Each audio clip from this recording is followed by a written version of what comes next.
Storage devices can be broadly classified into two main categories. कौन सी हैं? Block storage devices and file storage devices. अब block storage devices और file storage devices में क्या फर्क है? Block storage devices कौन सी होती हैं? File storage devices कौन सी होती हैं? Block storage devices कब required होती हैं और file storage devices कब required होती हैं? आप में से किसी को block storage devices और file storage devices के बारे में आइडिया हो? कौन सी ब्लॉक स्टोरेज डिवाइसेस होती हैं और कौन सी फाइल स्टोरेज डिवाइसेस होती हैं बेटा?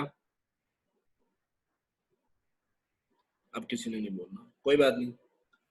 Block storage devices, the block storage devices offer raw storage to the clients. These raw storage are partitioned to create volume. Each block can be controlled as an individual hard drive.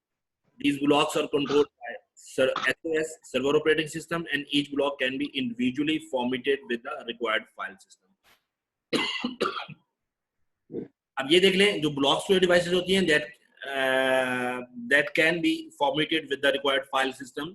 जो भी आपको file system चाहिए उसके accordingly आप उसको format कर सकती हैं. दैट इज लुक लाइक आपकी जो लैपटॉप्स की ड्राइव्स हैं. File storage devices, the file storage devices offer storage to clients in form of files maintained on file system. अब इसमें क्या है, फाइल सिस्टम अपना मेंटेन होता है फाइल स्टोरेज डिवाइसेस में, जबकि ब्लॉक स्टोरेज डिवाइसेस में क्या करते हैं, आप अपना मेंटेन कर सकते हैं, जबकि फाइल स्टोरेज डिवाइसेस में क्या है, जो सर्वर एंड पे जो होता है वो खुद से मेंटेन करते हैं, आप फाइल सिस्टम को चेंज नहीं कर सकते. Storage is in the form of network attached storage. Means आपको अगर लैब्स में बैठे हैं तो ZW दी जाती है, उसका फाइल सिस्टम आप चेंज नहीं कर सकते. That is being controlled by the server. तो आप बेसिकली उसमें क्या करते हैं, वो आपको स्टोरेज मिल गई, आप डाटा कॉपी पेस्ट करते हैं ब्ला ब्ला. या इसी तरीके से अगर आप वन ड्राइव यूज कर रही हैं या गूगल ड्राइव यूज कर रही हैं, तो उस ड्राइव की जो एग्जांपल है वो फाइल स्टोरेज डिवाइसेस की है. किस तरीके से कि आप उसके फाइल सिस्टम को कंट्रोल नहीं कर रहे. जो ब्लॉक स्टोरेज डिवाइसेस है वो रॉ है. जी बेटा, और फाइल में सर ये रिपीट कर दें, ब्लॉग और फाइल में डिफरेंस. देखिए बेटा, इसमें एग्जांपल से आपको समझाता हूँ. जो आपका लैपटॉप है या जो आपका लैपटॉप है, इसमें जब आप फॉर्मेट करते हैं फाइल को C ड्राइव पे या D ड्राइव पे या USB को फॉर्मेट करते हैं, तो उस पर आपसे पूछ रहा होता है आपको कौन सा चाहिए, FAT32 चाहिए, 16 चाहिए, NTFS चाहिए, कौन सा फाइल सिस्टम चाहिए, पूछता है ना आपसे. जी सर. तो वो जो स्टोरेज है वो ब्लॉक स्टोरेज डिवाइसेस की है. और फाइल स्टोरेज डिवाइसेस की एग्जांपल क्या है, जो जीमेल पे आप जाएं, जो आपको वन ड्राइव ने दी हुई है, जो जीमेल जो किसी और सर्वर से कंट्रोल हो रही है, फाइल सिस्टम उनका है, उसको आप फॉर्मेट कर सकते हैं, बट उनका फाइल सिस्टम चेंज नहीं कर सकते. ठीक है. बट अगर ये दो स्टोरेज डिवाइसेस यूज होती हैं, तो कौन सी स्टोरेज कब हमें रिक्वायर होगी, तो ये कौन डिसाइड करेगा? कौन डिसाइड करेगा? The best of both worlds. जो दोनों की रिक्वायरमेंट है, that is up to the scenario कि किस सिनेरियो में आपको ब्लॉक लेवल चाहिए और किस में आपको फाइल लेवल स्टोरेज चाहिए. कहते हैं the best of both world's, create file level storage volumes for shared storage. File level की बात कर रहे हैं, जो कंट्रोल्ड होती है किससे, सर्वर एंड से.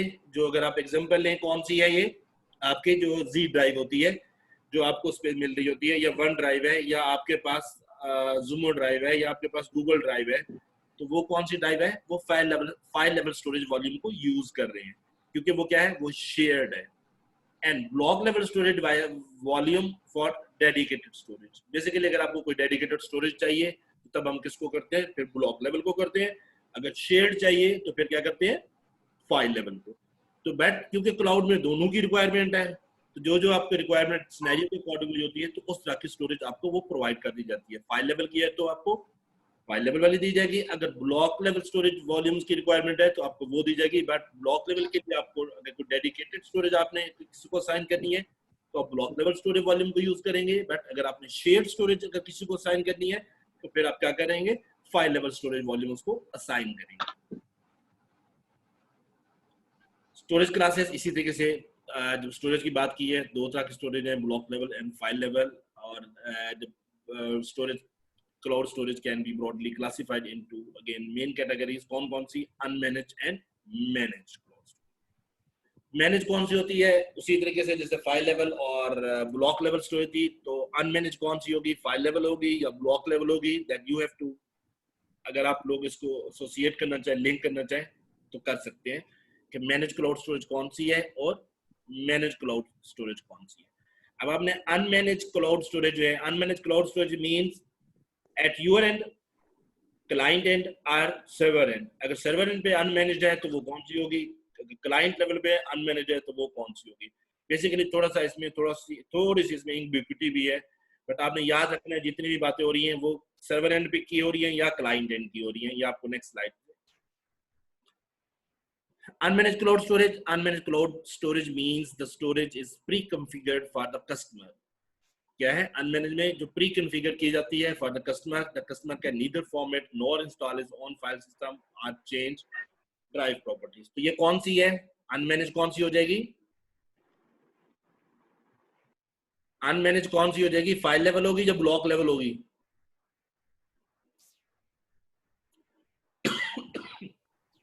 ब्लॉक लेवल जिसको आप फॉर्मेट नहीं कर सकते, जिसका आप क्या कर सकते हैं ड्राइव प्रॉपर्टीज उसको नहीं चेंज कर सकते, उसको मींस अपना फाइल सिस्टम फाइल पे जाएंगे। फाइल तो ये चीज पूछ रहा हूँ स्टोरेज सर। जी बेटा। Managed cloud storage offer online storage space on demand. The managed cloud storage system appears to the user to be a raw disk that the user can partition and format it. तो ये कौन सी हो जाएगी block level storage, जिसको आप क्या कर सकते हैं फॉर्मेट भी कर सकते हैं। अगर फॉर्मेट करते हैं तो फाइल सिस्टम भी चेंज करना चाहें तो वो भी आपके उसमें जार में आप उसको फॉर्मेट कर सकते हैं। ओके कहते हैं मींस क्लाउड की थोड़ी सी डेफिनेशन भी हमने पढ़ ली कि क्लाउड्स क्या है, ब्लॉक लेवल स्टोरेज डिवाइसेस कौन सी हैं, फाइल और मैनेज और अनमैनेज जो क्लासेस हैं वो कौन सी हैं। कहते हैं अगर हम इसी तरीके से क्रिएट क्लाउड स्टोरेज की बात करते हैं, अगर क्लाउड स्टोरेज अगर हमें क्रिएट करना हो तो क्या करें, क्लाउड स्टोरेज सिस्टम्स बेसिकली मैं एक छोटी सी 2-3 बातें हैं जो इसमें वो बताता है कि क्लाउड स्टोरेज आपको एक्सेस कैसे प्रोवाइड करता है और क्लाउड पे जो ऑपरेशंस होते हैं वो कैसे होते हैं। एक ओवरव्यू देता है स्टार्ट में किस तरह से स्टोरेज को लेकर चलता है। कहता है the cloud storage system stores multiple copies of data on multiple servers at multiple locations. It means जब आप कोई फाइल कॉपी करते हैं गूगल ड्राइव पे, जब आप वन ड्राइव पे, तो वो लॉजिकली आप अपनी ड्राइव पे तो एक पे कर रहे होते हैं, बट उसको जो क्लाउड सेव कर रहा होता है वो मल्टीपल सर्वर्स पे कर रहा होता है। क्यों? अगर हम बैक बात करें पीटीसीएल की, जब सपोज आपके यूनिवर्सिटीज में भी कुछ इंटेंगल्ड सिस्टम्स होंगे, इंटेंगल्ड सर्वर्स होंगे, अगर आपका एक सर्वर डाउन होता है तो दूसरे पे राउट कर दी जाती है ट्रैफिक, नहीं तो तीसरे पे चौथे पे, इस तरह सर्वर्स क्या पहले बनाए जाते थे। पीटीसीएल के बैक में 17-18 सर्वर्स होते थे। अगर एक सर्वर डाउन होता था तो दूसरे से कम्युनिकेशन स्टार्ट हो जाती थी, तीसरे से होती थी, चौथे से होती थी। इस तरीके से उन्होंने मल्टीपल सर्वर्स बनाए थे ताकि जो उसका लोड है वो बेयर कर सके, क्योंकि एक सर्वर की जो लिमिटेशन होती है 100 क्यूरीज एंटरटेन करता है, 200 करता है, 800 करता है। तो लॉजिकली हमने इतना वो पीटीसीएल ने बैकअप सर्वर्स बनाए हुए थे कि मल्टीपल क्यूरीज को अगर एक टाइम रश होता है तो उन क्यूरीज को वो एंटरटेन कर सके। इसी तरीके से क्लाउड क्या करता है, जब आप उस पर कोई डाटा सेव करते हैं तो वो मल्टीपल सर्वर्स पे, मल्टीपल लोकेशंस पे आपका डाटा स्टोर करता है। जब आप उसको रिक्वेस्ट करते हैं डाटा रिट्रीवल की, तो क्या होता है अगर एक सर्वर से, अगर आप एक सर्वर डाउन है वहां से आपका डाटा रिट्रीव नहीं हो रहा, तो वो उसको क्या करता है पॉइंट करता है दूसरे सर्वर पे जहां पे आपकी कॉपी क्या थी, सेव थी। तो वो कॉपी वो वहां से फेच करके आपको प्रेजेंट करता है, तो तब वो रिसोर्स जो है आपको वो एक्सेस में आ जाता है। If one system fails, then it is required only to change the pointer to the location where the object is stored. Logically, आपको जो object है वो मल्टीपल लोकेशंस पे स्टोर्ड है। अगर एक जगह से अगर आपको एक्सेस नहीं मिलती तो वो क्या करता है उसको पॉइंट कर देता है दूसरे पे, दूसरे से नहीं तीसरे से, तो मल्टीपल सर्वर से किसी ना किसी वो लिंक से आपको वो रिसोर्स जो है या वो ऑब्जेक्ट जो है मिल जाता है। कहता है जी बेटा। सर ये अगर मेरा 10 GB डेटा पड़ा है गूगल ड्राइव पे, जी बेटा, तो वो मल्टीपल सर्वर पे स्टोर है, तो सर इस तरह तो मेमोरी में बहुत ज्यादा नहीं ऑक्यूपाई कर रहा सर मल्टीपल सर्वर की? जी बेटा, बट वो उस पे वर्चुअल होती है ना, वर्चुअल पे आप मल्टीपल पे उस पे कोई फर्क नहीं पड़ता। आप वर्चुअल ड्राइव जितनी मर्जी बना लें। अब इस पे में ये आगे हम आएंगे, इसी की वजह से आपको जो एक्सेस तो मिल रही है रिसोर्स की कि आपको 24/7 जब भी आप चाहे आपको रिसोर्स की एक्सेस मिल जाती है, बट इसका एक ड्रॉबैक भी है बहुत बड़ा। क्या बोला?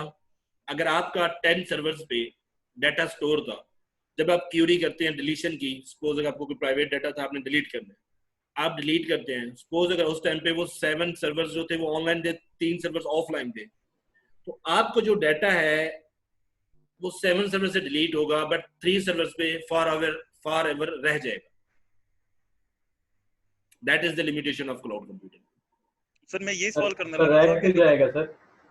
जी बेटा, सर रह क्यों जाएगा जब डिलीट करेंगे क्योंकि सारे वो जो सर्वर डिलीट सर्वर्स होगा. हैं बेटा, वो जो सर्वर्स हैं वो डाउन है, और उस टाइम पे अगर वो क्यूरी उन पे रन नहीं हुई, तो जब वो सर्वर ऑन होंगे तो उन पे ऑटोमेटिकली वो क्यूरी रन नहीं करेंगे. अगर इस तरह वो ऑटोमेटिकली क्यूरी रन करें तो सर्वर एंड पे जो बर्डन है वो बहुत ज्यादा क्यूरीज का बढ़ जाएगा. इसलिए उस बर्डन को कम करने के लिए, कम्प्लेक्सिटी को कम करने के लिए वो उस पर डाटा रह जाता है. बट उसको कोई डाटा वहां पे कोई पॉइंट नहीं कर रहा होता कि आप उसको अगर रिट्रीव करें तो आपको डाटा रिट्रीवर मिलता है. बट वो उस सर्वर्स पे, उस सर्वर के टाइप पे वो एग्जिस्ट कर रहा होता है. ठीक हो गया? Right sir. To aggregate the storage assets into cloud storage system, the cloud service the provider can use storage virtualization software like as StorageGrid.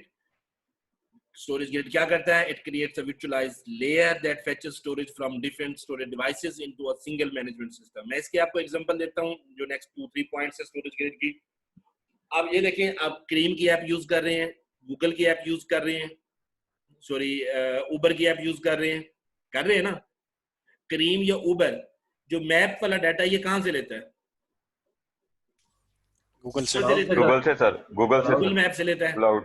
तो बेसिकली क्या होता है, एक कुछ डाटा तो आपका जब आप क्यूरी करते हैं, रिक्वेस्ट करते हैं कि आपने राइड के लिए, या आपकी लोकेशन को आइडेंटिफाई करता है मैप से, मैप वाला जो डाटा आ रहा होता है वो गूगल से आ रहा होता है. जो आपकी कैलकुलेशंस वाला या ड्राइवर को रिक्वेस्ट जाने वाला वो डाटा कहां से आ रहा होता है? उबर से या क्रीम से आ रहा होता है.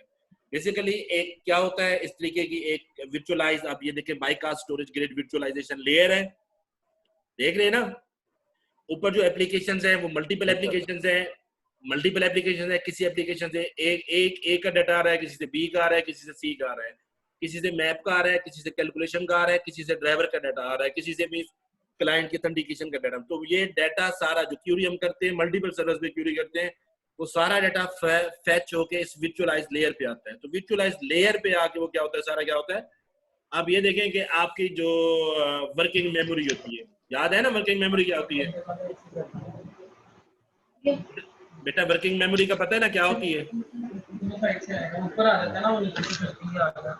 मेन मेमोरी को कहते हैं वर्किंग मेमोरी?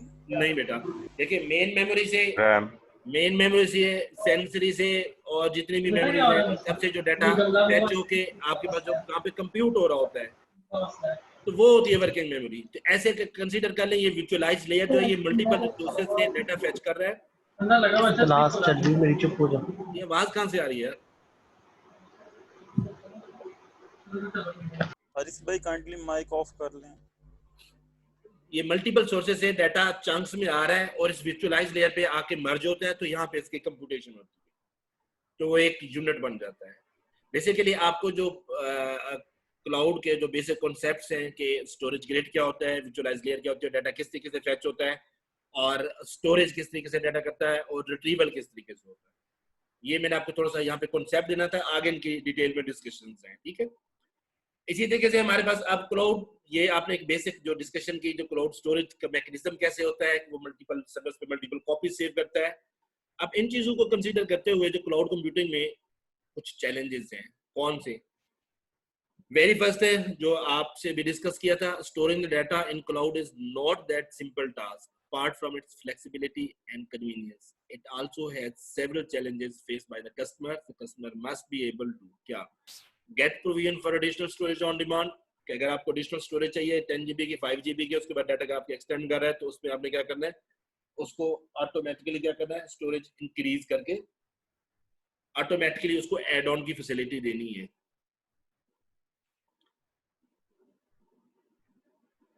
ऑटोमेटिकली उसको एड ऑन की फैसिलिटी देनी है. No and restrict the physical location of the store data.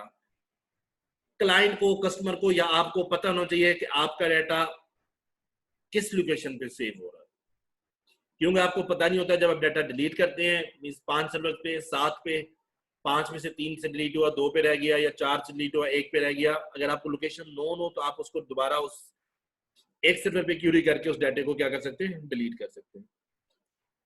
Verify how data was erased. Data किस तरीके से रेज किया गया, आया कि मीन्स परमानेंटली उसको जीरो किया गया है, क्लीन किया गया है, या जस्ट उसकी वैल्यू चेंज करके फर्स्ट बिट को चेंज करके उसको क्लियर किया गया है।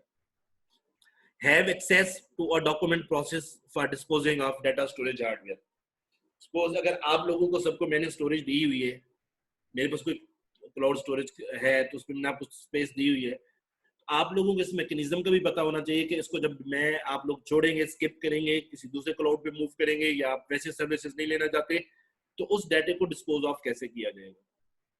और आपके डाटे पे वो क्या क्या कहता है, have administrator access control over data, कि आपके डाटे पे एडमिनिस्ट्रेटिव के आपके पास राइट्स होने चाहिए।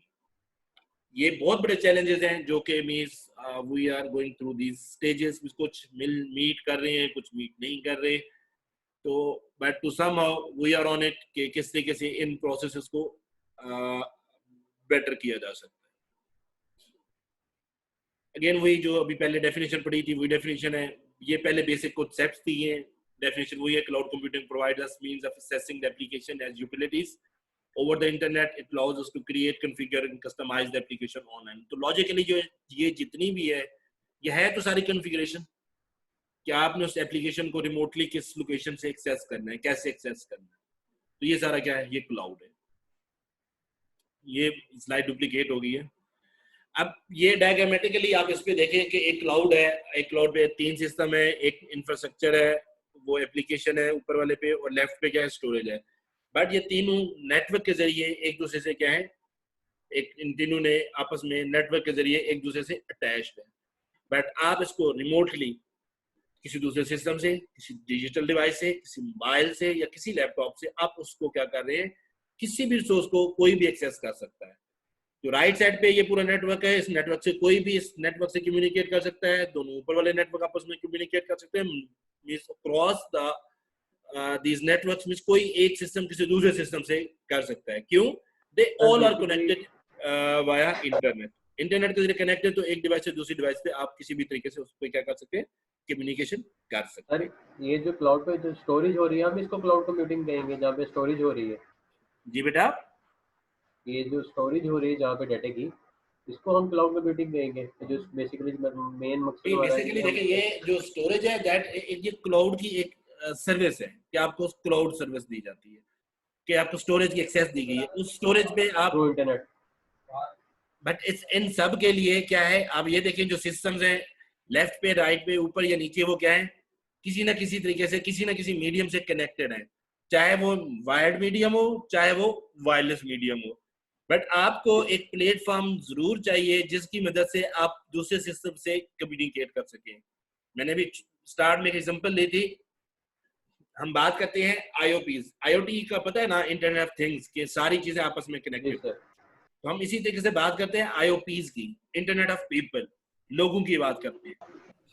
तो एक बंदा दूसरे बंदे से तभी बात कर सकता है जब तो या तो वो फेस टू फेस बैठे हो, या अगर वो रिमोट लोकेशन पे है, कोई ना कोई उनको मीडियम जरूर चाहिए। प्लीज ये नोट को बंद कर दें, मैं डिसेबल कर दूंगा।